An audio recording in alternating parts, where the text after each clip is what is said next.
Hello everyone, I'll be demonstrating how to play the new game called Brain Freeze. Before I get started, I want to talk about the purpose of my game.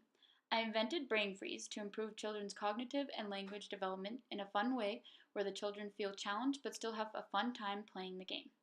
I will get into more details as to how my game expresses cognitive and language development more near the end of the demo.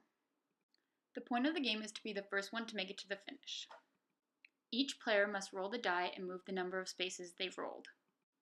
If the player lands on an orange, green, or blue space, their opponent to their right must pick up a card that matches the space color. If the player lands on a red space, they pick up the card themselves. If the opponent picked up the card, they will read the card themselves and either follow the card's directions or cover the answer of the card using the white covers, and then proceed to show the player the card where necessary. Each player will have 60 seconds to complete their challenge.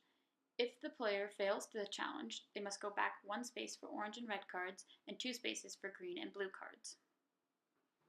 The game continues like this until one of the players gets to the finish.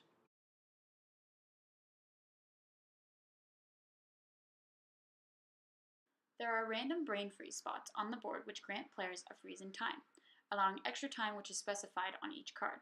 Their card can be used for current or future challenges. 6 player pieces, the brain freeze board, 4 categories, brain freeze cards, 2 answer card covers, the timer, and a die. My game helps express cognitive and language development through the 4 different types of categories. This category is all about the 5 senses. Children use their 5 senses on an everyday basis, and it helps them to understand more about the world around them. This category will test the 5 senses and see how they adapt when some of the senses are taken away. Since cognitive development is all about perception, thought, memory, language, and physical coordination, the 5 senses are what make a child able to learn these skills and understandings. This category is all about words and symbols. Children will use words and symbols to get the true meaning of them.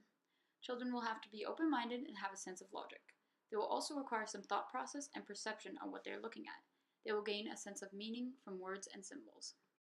This category is all about logical thinking and problem solving. Children will have to use thought processing and breaking down of questions to result in an answer. By looking and understanding the question, the child should be able to come to a conclusion. This category is all about language. Charades is a great way to make a child learn more about language. The child will have to communicate to others without using words. This category really makes a child think about the words and how they can be acted out to communicate to others. Verbal and nonverbal development is expressed in this category. Thank you for tuning in.